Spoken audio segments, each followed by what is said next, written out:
வணக்கம், என்னோட பேர் விமலாஸ்ரீ. நாங்க சென்னையில இருந்து வரோம். அதாவது பாத்தீங்கன்னா, நான் வந்து 27வது வருஷம் இந்த திருக்குத்தாண்டூர் கோயிலுக்கு வரோம். 27வது ஆண்டு. எல்லாம் ஒரு குறை வந்து ஒரு வருஷமும் ஐயங்கிட்ட சொன்னா மறு வருஷம் அந்த குறையை தீர்த்ததால தான் நாங்க அந்த கோயிலுக்கே வரோம்.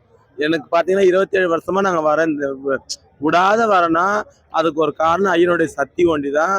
ஐயன் இன்னைக்கு நாளைக்கு வந்து தேர்ல வருவாரு. நாங்க தேர் முடிச்ச உடனே இன்னைக்கு சந்தோஷமா தாலி கட்டுவோம், நாளைக்கு துக்கமா தாலி அறுப்போம். இருந்தாலும் நாளைக்கு துக்கமா தாலி அறுக்கிறப்ப அந்த ஐயங்கிட்ட என் குறைய சொல்லி நாங்க அறுக்கிறப்போ எல்லா குறையும் தீர்ப்பாரு, மக்கள் குறையும் தீர்ப்பாரு. குழந்தை இல்லாதவங்களுக்கு கூட குழந்தை வேணும்ட்டு பெரிய வரம் கொட்டு இந்த ஊர் பொதுமக்கள் ஆம்பளைங்க கூட இந்த கோயில வந்து தாலி கட்டி தாலி அறுப்பாங்க. இது இந்த கோயிலுடைய ஐதீகம். உங்களுடைய குறையில நிறைவேறி இருக்கா? நிறைய குறை நிறைவேறி இருக்குது. இன்னைக்கு நான் நல்லாவே இருக்கிறேன், குறையில்லாததான் இருக்கிறேன். அதுக்கு இந்த கூத்தாண்டவர் ஐயா தான். எல்லா மாநிலத்துல இருந்தும், எல்லா ஊர்லயும், எல்லா ஸ்டேட்லயும், எல்லா ஊர்லயும் இந்த கோயிலுக்கு வருஷத்துக்கு ஒரு வாட்டி திருவிழானா கண்டிப்பா எல்லாருமே கலந்துக்குவாங்க.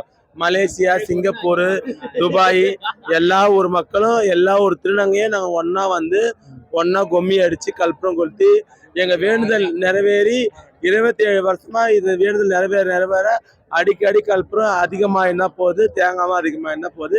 எங்க ஐயனுக்கு சந்தோஷமா நாங்க இன்னைக்கு வந்து தாலி கட்டுறோம். நாளைக்கு துக்கமா தாலி எடுத்தாலும் எங்க ஐயன் எங்க குறைய தீர்ப்பார். நன்றி.